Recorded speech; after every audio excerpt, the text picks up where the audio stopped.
good afternoon, everybody. Time moves on, doesn't it? I think I'm probably going to be reiterating, or at least bringing together, many of the points that are already made. With the permission of Simon, I'm coming to this issue of connectivity rather from left field, as the Americans like to say. The harbour is the reason for Hong Kong's very existence. We've reclaimed large parts of it. We've built fantastic edges around it. We've then pulled it down and reclaimed more of it. And we've built more, and I assume, final edges around it. So in general, we have a residue of overdevelopment and, in terms of the waterfront, underutilization. Now, we've all got a strong desire, we've got a motivation, we've got the will to improve and regenerate our harbourfront and to make it vibrant, attractive, and connected, as all the speakers today have said. We have strong design principles that have been set, and finance in Hong Kong is not a handicap. But a shadow seems to perpetually envelop our urban design approach. It was, in fact, the subject of a much longer talk that I gave at the Maritime Museum a few months ago. And for various reasons, some of them, as Paul has described, they seem to be sort of almost metaphysical reasons. The performance never quite matches our expectation. And not even the plans, for the most part, match our expectation. Now, it's not my intention to go too much into Hong Kong's actual land-water interface, partly because physical connectivity is such a fundamental necessity, it's scarcely something to be debated, and partly because it's, of course, dependent on context and how we overcome place-specific obstacles. So my take on connectivity is connecting what we set out to do with our ability to actually do it. What I would like to do is to raise some of the issues we have to confront and we have to resolve in order to not only achieve an effective, if not dynamic, land-water interface, but to meet government's own harbourfront objectives and principles that have actually been set, and they appear in all our consultation documents. Because waterfronts are not in themselves, do not in themselves, guarantee automatic success, either commercially or from a planning, urban design, or community standpoint. The harbourfront is no longer a blank canvas, and for the most part, it's poorly considered as an overall entity. Now, as Vincent and Nick said earlier, the Harbourfront Enhancement Committee was actually set up in 2004, and in 2010, in order to coordinate harbourfront enhancement initiatives, a Harbourfront Commission was established, which continues to monitor planning and development proposals around the harbour. So, in effect, we have had about 12 years of trying to get things moving in the right direction, and, if you like, to get connected. Now, in recent years, many cities have successfully transformed their waterfronts. They've transformed them, as Bing said earlier, as attractions for locals and for visitors. And in the process, they've raised their profile as world cities. And government here broadcasts the fact that we are Asia's world city. So first, I'd like to underscore what I think the most successful land-water interfaces and connective mechanisms all have in common. I don't have time to talk about them all. In my previous talk, I identified about 20 things that I think we could be picking up from other areas. But in my opinion, I've boiled them down to 6, and I think these are the essential ingredients. The first is what I will call energizing profiles. They're embayments, they're protrusions that assist both functional and visual differentiation, and they facilitate a sequence of different experiences, innovative land-water connective junctions, just as we saw earlier in the slides of Vancouver, and of course, innovating interfaces geared to the creation of contrasting types of harbourfront identity and signature places. Water bodies that, if you like, penetrate the landmass, and land bodies that stick out into the water. Second is diversity and variety of experience. Waterfronts have to become people places. That's embodied in our harbour development principles. We need contrast, we need an interesting range of uses that attract people at different times for different reasons. Now, we can't have things like this all around our 73 kilometres of harbourfront, but where, if we look at the harbourfront at the moment, do we see anything like this at all? We need areas where people can eat and drink, take part in forms of recreation, watch a performance, or just watch the boats go by in quiet contemplation. Of course, this is greatly helped by contrast, new and old, active and passive, things for the young, and perhaps things for the not so young. The third issue I'd like to raise, of course, is good pedestrian connections. And this means primarily environmentally friendly linkages and the ability to generate comfortable and legible perambulation and navigation through and between waterfront spaces. It also, of course, necessitates distinctive means of linking surrounding areas with the waterfront, preferably not through highways department footbridges, but architecturally conceived or landscaped elevated connections, and as far as possible, ground level pedestrian gateway connections. Well, we don't necessarily need to make waterfronts bereft of buildings. As long as waterfronts are open to pedestrian uses through plazas, precincts, piers and promenades, that's the 4 Ps, plazas, precincts, piers and promenades, the right sort of building node can come to represent elements of contrast, identity, and definition with dynamic building water interfaces.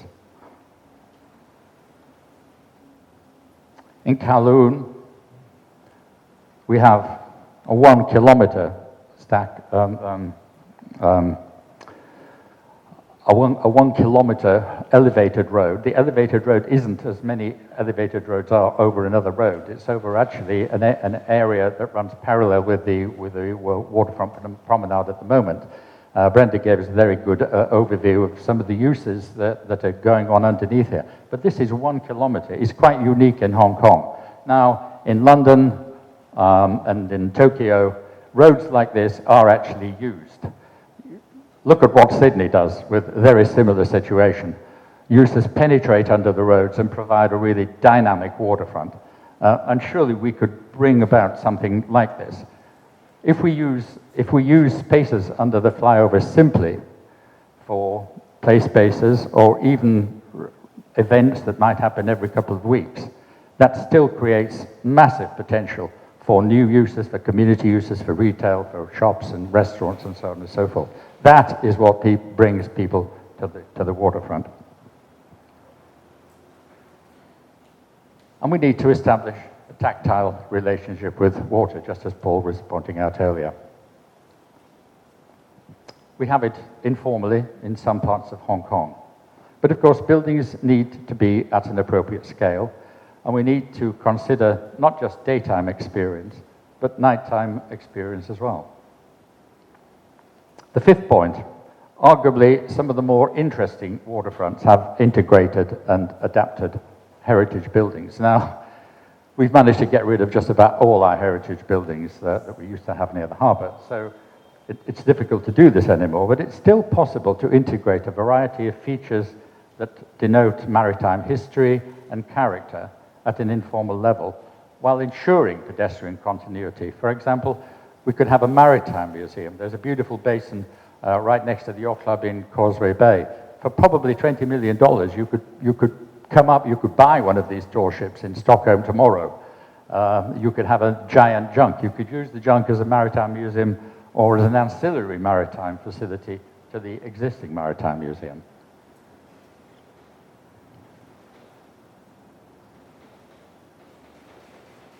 We actually showed how this could be done in a study that we did for the area between Causeway Bay and Chai Wan. That's what the Chai Wan Basin, which is completely empty at the moment, could actually look like. And there's an illustration of it. And finally, we need a high and appropriate standard of urban and landscape design. I'll go through these quickly because they're self-evident. I'm not talking about over-design. I'm talking about interesting, well-design. Design that's fun. Look at these references for railings. Several people have spoken about the glass walls outside, but really our railings along, I suppose not just the waterfront, but along most of our roads now, are absolutely hideous. They're cheap.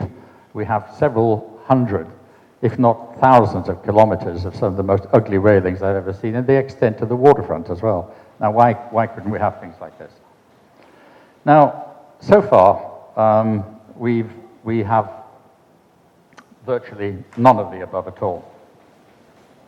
Notwithstanding the innovations that I think the Kowloon East Development Office have brought about, they've made a very brave attempt to innovate a straight promenade that, as Nick said, was designated by Carrie Lam some years ago as a quick win project.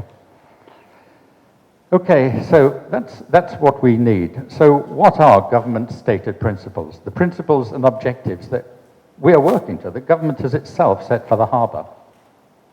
And how equipped are we to connect with the vision that we've set for ourselves? The principles that are supposed to guide us and appear in all the consultation documents. Well, in a nutshell, here they are. There are 7 of them. And I'll quote as I go through. First, preserving Victoria Harbour through the PHO. This has, up to recently, never been challenged on the grounds of overriding public purpose. And that is the key issue, really. It's nothing to do with presumption against reclamation. It's proving an overriding public purpose, which is extremely difficult. We did have, as a contributor and an initial member of the Harbourfront Commission, Winston Chu, who actually re-evaluated the ordinance and came up with a very well-written 6-page document called the proportionality principle, which essentially was that we looked at each case on a case-by-case basis and, frankly, used some common sense. Because at the moment, the ordinance is a legal document and it's very difficult to get around. I'll come back to that later. What this means is that many things that give life to any waterfronts, piers, boardwalks, characteristic land-water interfaces, seawalls to create marinas, and interesting harbour profiles cannot actually be built at all unless there's a proven, but possibly controversial, overriding public purpose. And we continue to lose opportunities for it. There was an opportunity about 18 months ago with Yau Tong. That opportunity is now gone. So we have a natural harbour that existed, but we couldn't build a seawall to create a marina inside it, even though the developers would have liked to have done that. So what we've done, quite innocently, is virtually to legislate for blandness. And you've seen several of the other slides shown by other presenters today. I mean, is this really the sort of dynamic waterfront that we're trying to create? What we have to play with, in actual fact, is a lot of straight edges. And it has so far proved almost impossible to even discuss new boat moorings or marinas. Now, I know Brenda is very familiar with this, as we worked together on the Hong Kong-Barcelona urban exchange. If you look to the left, you see the whole of the inner city of Barcelona. And that was a waterfront that was actually built with it over the last 30 years. Now, look very closely at what's actually in that water basin and the areas, the pedestrian areas around it. I asked my graphic designer to take exactly that and to locate it in the Kowloon Basin. You could actually get 2 of those entire areas in the Kowloon Basin. Looking outside today, and I've been here so many times in the past and spoken at various events, this is the first time I've seen boats outside. Hey, Brenda? Now, the current attempt to meet the overriding public purpose requirement on the proposed boardwalk under the IFC will be a very determining factor, as Nick pointed out. If we don't succeed there, frankly, we're never going to meet this particular principle that government itself is setting. The second issue is a vibrant harbour, and I'm quoting here, something that protects its use as a maritime hub with a need to provide for recreational resources and activities on both land and water. Now, technically this is doable, but only if we have a mechanism that enables us to sort of leapfrog over all the many departmental agendas, the individual priorities, the constraints, and the reasons not to integrate things that can actually produce vibrancy. Where are even the waterfront cafes and activity generators that we see in other cities? Prior to my talk at the Maritime Museum a few months ago, I took a walk the morning before on a very lovely Saturday morning in November. And I walked along from Aldrich Bay right through Quarry Bay Park. Well, this was the only thing I could find that sold anything at all, or purported to sell anything. In fact, it was closed. It was 11 o'clock in the morning. There's one or two hopeful customers there. So as well as the absolutely abysmal architecture, you know, we have the only kiosk that was closed. And this is a sort of architecture that you pass en route. And don't get too excited about the birdcage. It's not a birdcage. It's something, it's in cast iron, and it's holding a light bulb.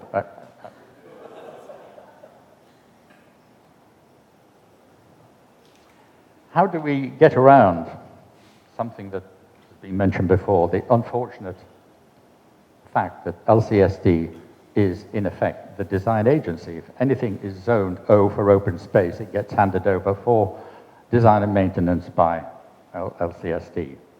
And unless and until we have a harbourfront authority, this is going to remain the case. Because any bit of harbourfront becomes their responsibility.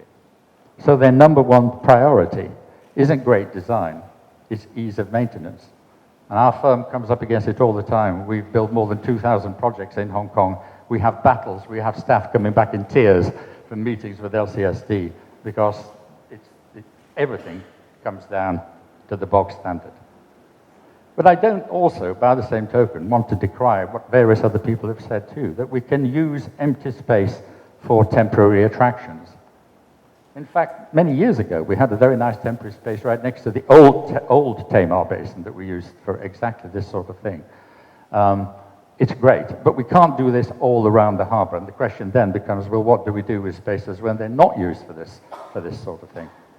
It's great to see it, but there's a question. The third is an accessible harbour. Again, I quote from government's own principle, it must integrate with the hinterland in ways that enable unrestricted and convenient access for pedestrians. This is where, of course, physical connectivity actually comes in, as Brenda pointed out. But again, there's a problem when many of our most central harbour edges are bounded by major highways, dense developments, and steep hillsides. And we can't minimize these constraints. They're actual, but they need to be resolved. And they need to be resolved positively and imaginatively by landscape decks and corridors. We can go under the constraints and highways, or we can go over. And in some cases, and we've built these, they can be done. You can actually integrate pedestrian corridors around hillsides. And right behind here, we have a very, very high-densed area behind Kwun Tong. I should imagine for people living there to get to the harbourfront, it would be next to impossible unless they took some form of bus or public transport. Fourth is something I still find I have to scratch my head about, so I have no slides to illustrate it. It's a sustainable harbourfront, which, you know, we all agree with.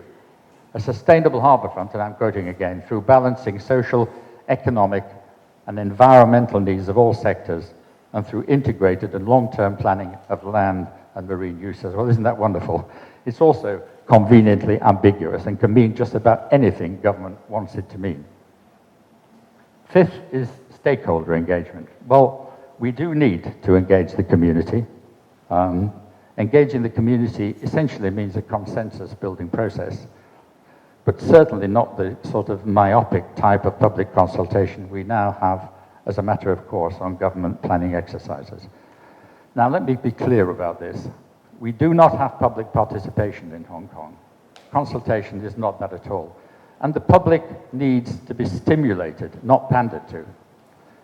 We must not let consultation substitute for incisive initiatives that can excite and can enthuse the public in the first place. And that's something we just don't have. So what we get is public opinion and then government directives mobilizing behind the negative rather than supporting the positive. It's easy these days to get 10,000 people, 50,000 people, even 100,000 people signing petitions against something. We need to turn this around so that people view the harbour opportunities in a positive light. And this requires proactive initiatives, clear design thinking, strong visualization. We have none of that. We don't even have a strategy for the harbour. And equally strong commitments so we know where we're going in the first place. 6 is proactive enhancement of the harbour and its harbourfront areas to brand its identity as a symbol of urban design excellence. Again, I'm quoting from the government's own principle. We seem to have a long way to go in this respect. I've sat on the Harbourfront Commission for 5 years. I've actually lost count of the submissions that provide variations on the same 4 themes. Children's playground, a performance area. That, by the way, is a designated performance area. And you know, we never seem to ask the question, well, what happens with performance areas when there are no performances, which is about 98% of the time. Dog parks or grass lawns. In the same trip that I made along the Quarry Bay waterfront prior to the Maritime Museum talk,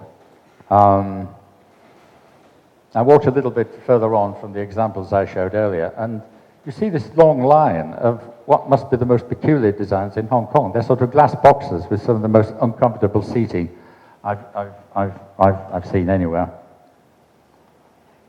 About 200 meters further on, we get perhaps the exact slide that Paul showed. We know it's a pet garden because it has various signs of happy little dogs, picket fences, and barbed wire. And then all becomes clear. These areas that presumably were designed as sitting areas are in fact dog grooming areas. Nobody was sitting on these public seats. So only 200 meters on, we find what their real use is for feeding dogs, for grooming dogs, for petting dogs, for allowing dogs to sit down where presumably humans should be sitting down. Hong Kong's expedient planning model. Well, we can't help that. It's a model that is simply there in Hong Kong. It's based on gazetted OZPs, which have really, I have to say, very little to do with urban design and far more to do with land management. Paul showed a slide earlier of the sort of landscape interpretation of the central plan, but that's the zoning plan. I mean, that is the plan that we actually have for our central waterfront. We also have, of course, our famous, or rather infamous, policy silos to contend with, and we don't have a city mayor. We're not likely to get a city mayor, but we don't even have a city commissioner either who can proactively stand up for the city and its resources and, in Paul's words, bang a few heads together. So in practice, we have a vacuum of responsibility in terms of achieving proactive enhancement. Finally, 7th, well, we can all agree with this, it's the maximization of opportunities for public enjoyment. At the end of the day, this is what waterfronts are all about. But it does imply resolving and reconciling all the problems related to the above. And what all this adds up to is whether we can actually meet our essential planning principles and connect these to our harbourfront design in anything like the way other cities have done so successfully. Hong Kong's very different and long-standing planning model, but also its very muddled set of restrictions on what and what is not possible raises questions as to how responsive and robust it's going to be in order for us to meet the criteria that we actually set ourselves. The answer is that I don't think we can. Not without a reconstitution of our planning approach and under the auspices of a harbour authority. And we need to support this. And we need support from the public and from our fellow professionals. Otherwise, even if we do succeed in opening up the harbour, it's not going to meet our long-term expectations. Thank you.